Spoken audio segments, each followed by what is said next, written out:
Mga kaibigan, sa episode po namin ito ay nais po naming ibahagi sa inyo ang mga kalooban ng ating Panginoon Diyos na nakasulat sa Biblia na kung susundin ay makatutulong po ng malaki upang maging matatag ang pagsasama ng mag-asawa. Napakahalaga po kasi nito sapagkat kung matatag o matagumpay ang pagsasama ng bawat mag-asawa, nakatitiyak po tayo na magiging matagumpay din ang bawat sambahayan. Kaya napakahalaga po na maunawaan ng lahat ng lulusong sa buhay may asawa at kahit pa nga po ng mga may asawa na kung papaano dapat pahalagahan ng lahat ang pag-aasawa. Kailangan pong malinaw sa lahat kung ano ang mga kautusan ng Diyos na dapat sundin ukol po sa pag-aasawa. Kaya itanong po natin sa Biblia at simulan po natin sa pamamagitan ng ganitong katanungan. Sino po ba, kapatid na dindo, ang nagtatag ng pag-aasawa? Pakinggan po ninyo mga kaibigan ang sagot mula sa Biblia. Dito po sa Genesis sa 1, sa 27 hanggang 28. At nilalang ng Diyos ang tao ayon sa kanyang sariling larawan. Ayon sa larawan ng Diyos siya nilalang. Nilalang niya sila na lalaki at babae. At sila'y binasbasa ng Diyos. At sa kanila'y sinabi ng Diyos, kayo'y magpalaanakin at magpakarami, at kalatan ninyo ang lupa, at inyong supilin, at magkaroon kayo ng kapangyarihan sa mga isda sa dagat, at sa mga ibon sa himpapawid, at sa bawat hayop na gumagalaw sa ibabaw ng lupa. Ito po mga kaibigan ang dapat pakatandaan ng lahat, na ang Panginoon Diyos po ang nagtatag ng pag-aasawa. Kaya dapat pong kilalanin ng lahat ng tao ang kasal o ang pag-aasawa bilang isang malinis at sagradong institusyon. Dahil po ang Diyos po ang nagtatag nito. At sana po ay napansin po ninyo mga kaibigan na ang inutusan po ng Panginoon Diyos na magsama bilang mag-asawa at magpakarami o magkaroon ng mga anak ay isang lalaki at isang babae. Hindi po kapwa lalaki at hindi rin po kapwa babae. At kapag marami na po ang tao tulad sa ating panahon na mahigit po na 8.1 billion ang populasyon sa buong mundo, aral pa rin po ng Panginoon Diyos na ito ay supilin. Katumbas po na dapat nang magkontrol ang tao sa pagpaparami. Magagawa po ito sa pamamagitan po ng tinatawag na family planning. Opo, at sapagkat ang Diyos nga po ang nagtatag ng pag-aasawa, ano po, kapatid na dindo, ang dapat na maging pagtanggap o pagtrato dito ng lahat. Ito po mga kaibigan ang napakahalaga na dapat ay maging pagtrato at pagpapahalaga ng lahat ukol sa pag-aasawa. Pakinggan po ninyo. At ganito nakasulat dito po sa Hebreo sa 13, ang talata po ay 4. Dapat igalang ng lahat ang pag-aasawa. At dito naman po sa dating salin ng Bibliang Tagalog ay ganito naman po ang ating mababasa. Doon din po sa talatang Hebreo 13:4. Maging marangal nawa sa lahat ang pag-aasawa. Kailangan po mga kaibigan na igalang ang pag-aasawa. At ang gumagalang po dito ay gumagalang sa ating Panginoon Diyos na nagtatag nito. Sa makatwid, pakinggan po ninyo ito. Kawalang galang po sa Panginoon Diyos na sabihing lipas na ang kahalagahan ng kasal dahil lamang sa tayo raw ay nasa makabagong panahon na. Diba? Pakatandaan po sana ito ng lahat na ang kasagraduhan po ng kasal ay nagpapatuloy. At upang mapatunayan po ang paggalang sa pag-aasawa, ang sabi puro sa ating binasa ay maging marangal nawa sa lahat ang pag-aasawa. Kaya nananawagan po kami sa mga kabinataan at kadalagahan. O mga kaibigan, mag-aasawa na ba kayo?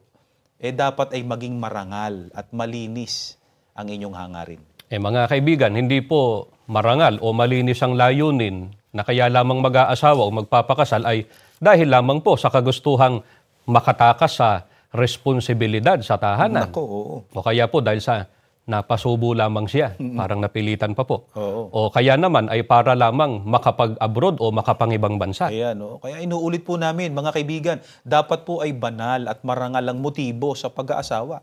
Kailangan, kaya siya mag-aasawa, ay udyok ng pag-ibig doon sa kanyang pakakasalan. Opo. Kaugnay po niyan, kapatid na Dindo, ano po kaya ang utos at batas ng ating Panginoon Diyos doon po sa mga pinapagsama niya para maging mag-asawa? Pakinggan po nating mabuti. Ganito nakasulat dito po sa Marcos, sa 10, sa 7 hanggang 9, ganito po ang itinuturo po sa atin ng Biblia. Dahil dito'y iiwan ng lalaki ang kanyang ama at ina at makikisama sa kanyang asawa. At ang dalawa ay magiging isang laman. Kaya hindi na sila dalawa, kundi isang laman. Ang pinapagsama nga ng Diyos ay huwag papaghiwalayin ng tao. Isipin po sana natin itong mabuti at huwag kalilimutan ng lahat ng mag-asawa at mga nagbabalak ng mag-asawa na dapat pong igalang ng mag-asawa ang mga salitang ito ng Panginoon Diyos na itinali po sa kanila nung sila ikasal. Ang bisa po ng pagkakataling yun ay panghabang buhay. Sabi nga kapatid na Jello ay lifetime contract. Makakalaglaman po ang taling yun kapag ka ang isa sa kanila ay pumanaw na. Ang pagsasama po nila bilang mag-asawa, panghabang buhay. Tandaan po natin yun. Gaya po ng ating mababasa sa Roma 7:2. Ayon po sa binasa nyo kanina sa Biblia, kapatid na Dindo, ang mag-asawa ay hindi po dapat maghiwalay. Tama. Paano po kaya yung mga nagdidiborsyo? Pinapayagan po kaya yun ng Panginoon Diyos? Pakinggan po ninyo at hindi po kami ang magbibigay ng kasagutan, kundi ang Biblia po, mga kaibigan. Pakinggan po ninyo at ganito po ang ating mababasa na nakasulat dito po sa Malakias, sa 2, sa 15 hanggang 16, ay ganito po ang nakasulat. Hindi ba sila'y pinag-isa ng Panginoon? Sa katawan at sa espiritu, sila ay sa Kanya. At bakit isa? Pagkat naghahanap siya ng makadiyos na bunga. Kaya nga, ingatan mo ang iyong sarili sa iyong espiritu at huwag sumira sa pangako sa asawa ng iyong kabataan.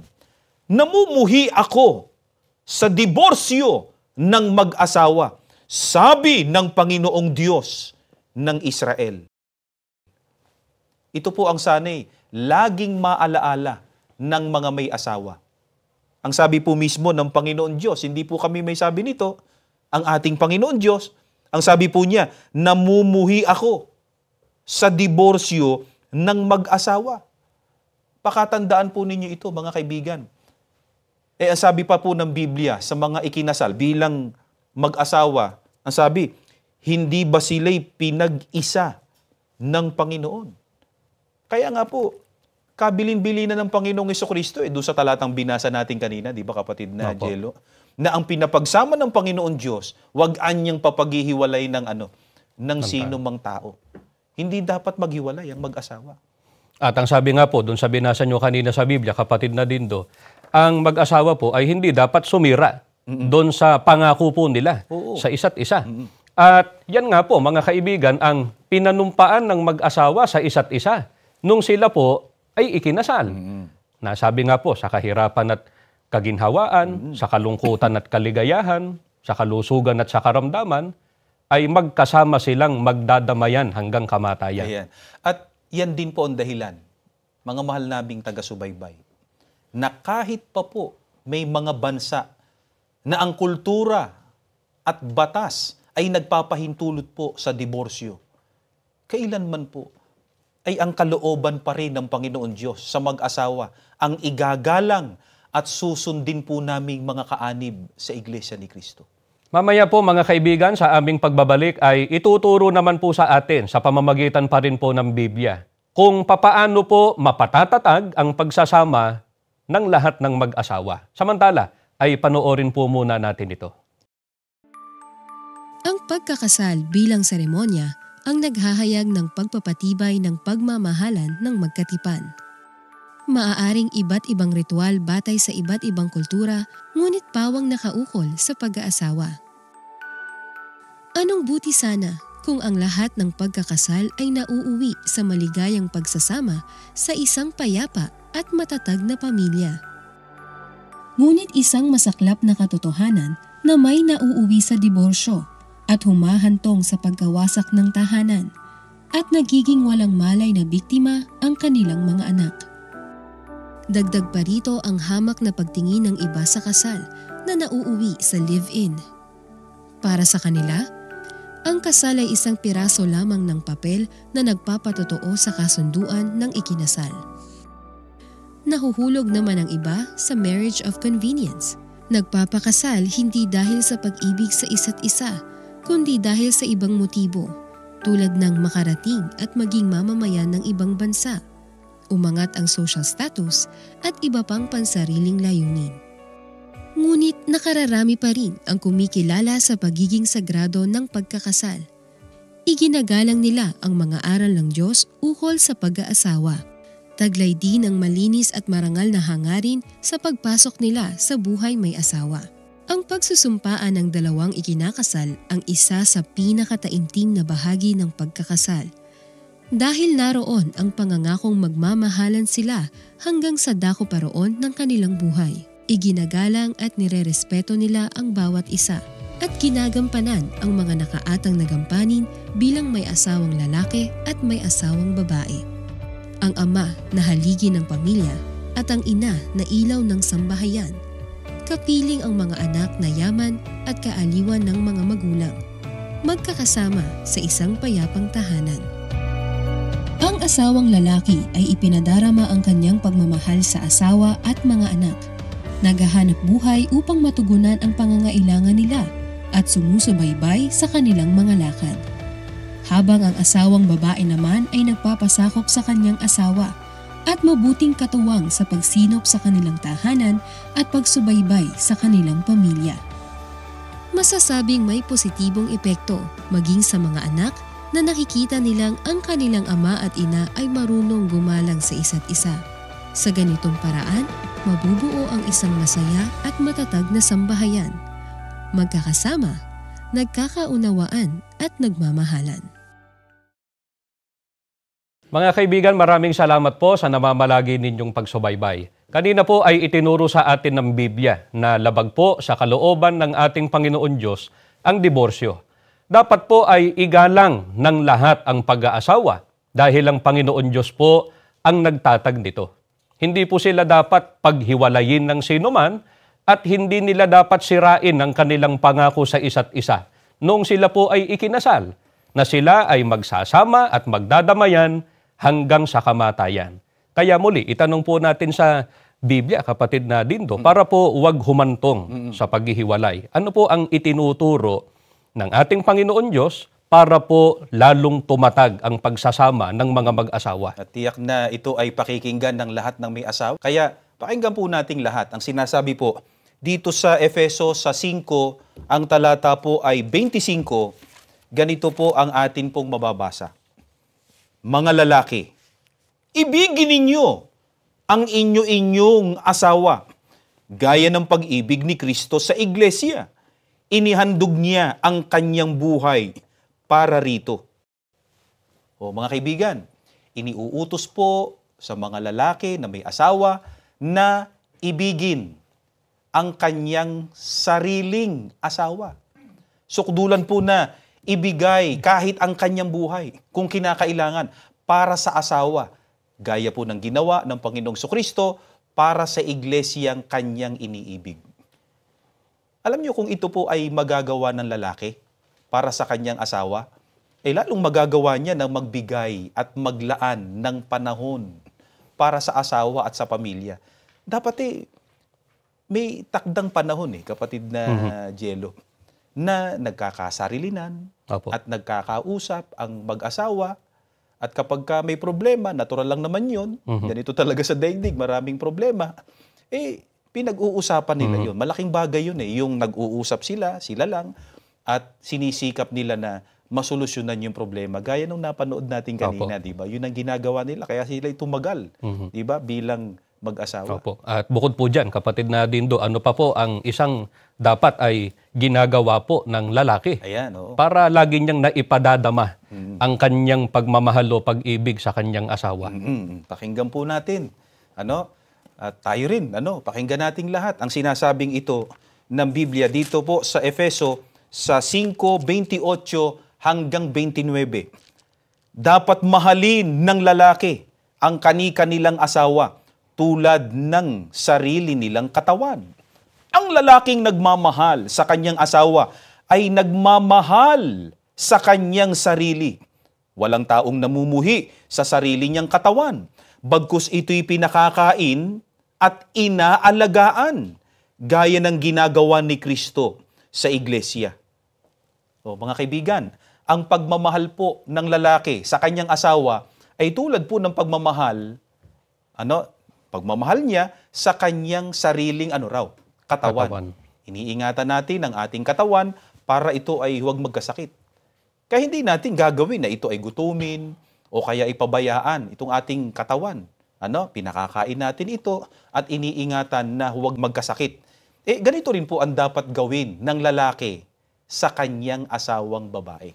Isang katotohanan po, kapatid na din doon, na kung ang pag-uusapan po ay pisikal na aspekto, ay mas mahina ang babae kung ikukumpara po sa lalaki. Tama. Patungkol po sa bagay na yan, at itatanong po ulit natin sa Biblia, paano po dapat pakitunguhan ng lalaki ang kanyang asawang babae? Napakahalaga po nito. Pakinggan po natin. At ganito ang sagot po sa atin ng Biblia dito po sa 1 Pedro sa 3:7.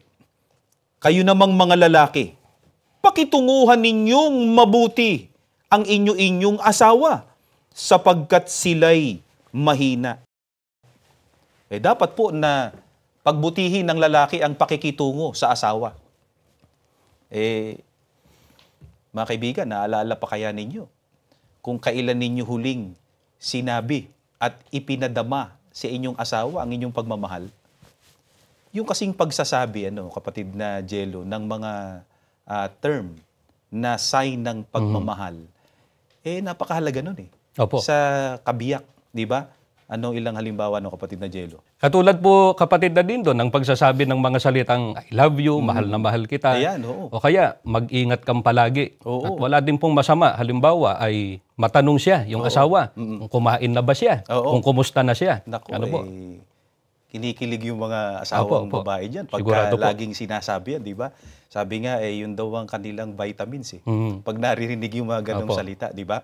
At kahit pa nga po mga kaibigan, halimbawa, sa panig ng mga kalalakihan, sa panahong wala siyang trabaho, napakahalaga na matulungan man lang niya Opo. sa mga gawaing bahay, yung kanyang misis, yung kanyang asawa. Naku, ang mga asawang babae, talagang sabi nga, kulang ang maghapon sa dami ng gawain sa tahanan. Pero dahil nga sa nandun yung pagmamahal, di ba? Opo. Yung maayos na pakikitungo, pag-aalala nung lalaki doon sa kanyang asawang babae, tumutulong siya. Kahit pa sabihin na siya lalaki, kung totoo, kapatid na Jello, tatanungin kita, nababawasan ba ang pagkalalaki natin kapag tayo naman ang gumagawa sa mga gawaing bahay? Hindi naman po. Oo. Tulong naman natin sa asawa Ayun, natin yun. oo. Opo. Sige. At ang isa pa pong halimbawa nga niyan, kapatid na dindo, kahayagan pa rin ng pagmamahal sa asawa.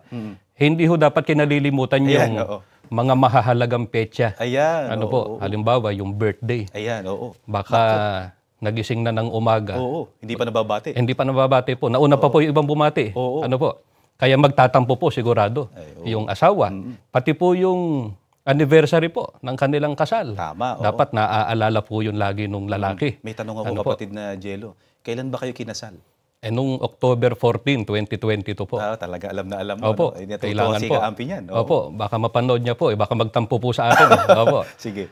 At yun nga po, dapat nakaririnig din po ng, sabi nga, kind words. Ay, po? oo. O yung words of encouragement po mula po sa atin. Ayan, Dapat ay kinariringgan sa atin yun ng atin pong asawang babae. At gayon din po, kapatid na dindo, ay dapat po laging naipadarama po ng lalaki ang kanyang pagmamahal sa asawang babae. Totoo yun mga kaibigan.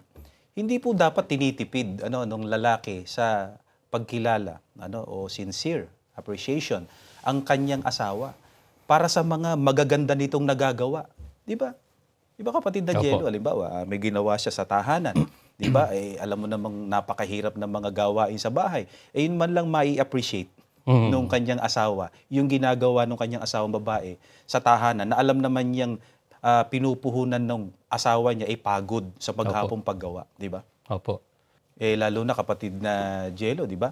Ang mga ina ng tahanan, hindi lang naman yung asawa niya, asikasuhin niya, di ba? Yung pangailangang asawa, kundi maging yung kanyang mga anak, di ba? Sa pamamatnubay niya, iniiwan ng kanyang asawang lalaki ang pagtingin at pagsubaybay sa kanilang mga anak. Isipin mo, napakaraming ginagawa, di ba?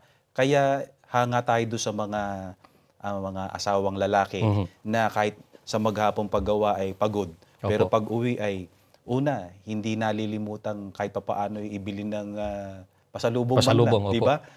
Di ba? Kahit simpleng pasalubong lang para maipakita yung pagmamahal, di ba? Miss na niya yung kanyang asawa, pati yung kanyang mga anak. Alam mo, pagka ganyan, nananatili yung pag-ibig di ba? Sa isa't isa. At kailanman, kung kahit bumabangon man ng mga suliranin, hindi nila pagpapasyahan ang maghiwalay. At yan ang mga dapat matupad ng asawang lalaki, kapatid na Dindo, para mamalaging matamis ang kanilang pagsasama. Tama. Dumako naman po tayo sa mga asawang babae po. Sana nakikinig ngayon yung mga asawang babae.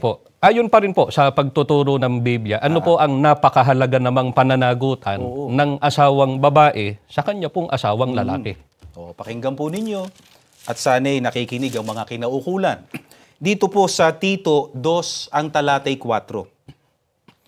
Upang kanilang maturuan ang mga babaeng may kabataan na magsiibig sa kani-kanyang asawa, magsiibig sa kanilang mga anak, mangagpakahinahon. Mga kaibigan, kung paanong inuutusan po ng Panginoon Diyos ang lalaki na ibigin ang kanyang asawang babae, gayon din po ang inaasahan ng Panginoon Diyos sa babae na gawin niya para sa kanyang asawa. Kaya dapat po ay ginagawa ng babaeng may asawa ang lahat ng kanyang magagawa para lalo siyang maging kaibig-ibig at kaakit-akit sa kanyang asawa, di ba? Halimbawa, kapatid na Dindo ay hindi niya nalilimutang ayusan ang sarili niya. Kahit na, halimbawa, napaka-busy sa bahay, ang daming ginagawa sa tahanan. Palaayos pa rin siya. Talagang mula ulo hanggang paa po Talagang sinisikap niya, maging kaaya-aya siya sa paningin ng kanyang asawa. Sa ibang salita, pinagyayaman po niya yung kanyang pisikal na mga katangian. Ang totoo, kaya nga siya nagustuhan Diba? Nung kanyang asawa Ang isa yung kanyang pisikal na kaanyuan o yung kanyang kagandahan. Kaya dapat pinagyayaman niya yung tama yung sinabi mo. At ang isa pa pong napakagandang katangian ng mga asawang babae ay malambing po sila sa kanilang asawang lalaki. Sabi nga, sweet na sweet. Kagaya nung napanood natin kanina, di ba? At ayon po sa ating binasa, mga kaibigan, dapat po ay, sabi, magpakahinahon. Iyan po ay hindi lamang ang babae ang dapat na maging mahinahon, kundi maging ang mga lalaki. Hindi po mabuti na maging mainitin ang ulo para maiwasan po yung pagtatalo at para maging maayos ang magiging pag-uusap para pagka may bumangon suliranin, makaasa silang yun ay kanilang malulunasan. At bukod po dyan, kapatid na Dindo, ano pa po kaya ang mga pananagutan ng asawang babae? Sana ay patuloy po kayo nakikinig. Ganito po ang patuloy na pagtuturo po sa atin ng Biblia. Dito po sa Efeso sa 5:22. Mga babae, pasakop kayo sa inyong sariling asawa na gaya ng sa Panginoon. Dapat po na nagpapasakop ang babae sa kanyang asawa. Hindi ang lalaki po ang magpapasakop sa kanya. Dapat po ay maging malinaw yun sa babae. Na ang lalaki po ang binigyan ng Diyos ng authority sa tahanan. Bagamat dapat din pong isinasangkot ng asawang lalaki sa pagpapasya yung kanyang asawang babae, di ba? Sinasangguni, ano ba ang masasabi niya tungkol sa isang usapin o isang pagpapasyahan. Pero sabi nga, at the end of the day, yung paring lalaki ang magpapasya sapagkat siya ang authority nga sa tahanan. Siya ang pangulo ng sambahayan. Kaya pananagutan ngayon ng isang babae ang magpasakop sa kanyang asawang lalaki. At patungkol po sa bagay na yan, kapatid na Dindo, para nga magawa ng asawang babae na magpasakop sa kanyang asawang lalaki, paano po niya dapat tratuhin ang kanyang asawang lalaki? Ayan, pakinggan po natin. Lalo na po ng mga may bahay Ganito po ang ating mababasa dito po sa Efeso sa 5:33. Gayunman ay umibig naman ang bawat isa sa inyo sa kani-kanyang sariling asawa, gaya ng sa kanyang sarili. At ang babae ay gumalang sa kanyang asawa. Dapat pong irespeto ng babae ang kanyang asawa. Napakasama po sa isang babae ang walang respeto sa kanyang sariling asawa. Dapat po niyang kilalanin ang pagkapangulo ng kanyang asawa at siya rin ang nangungulo yung asawang lalaki sa kanyang sambahayan. Huwag pong aagawin yun ng babae.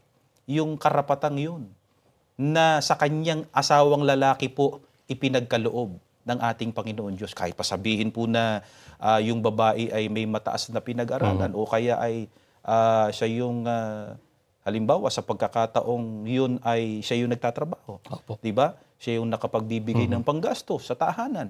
Pero namamalagi pa rin po na yung marunong at masunurin sa batas ng Panginoon Diyos na asawang babae ay nananatiling nagpapasakop at gumagalang sa ama ng sambahayan. Mga mahal po naming taga-subaybay, sapat po ang mga talata ng Biblia na aming ipinaglingkod sa inyo ngayon, lalo na po sa panig ng mga mag-asawa, upang mapatatag ang pagsasamahan bilang mag-asawa at nang wag humantong po sa paghihiwalay.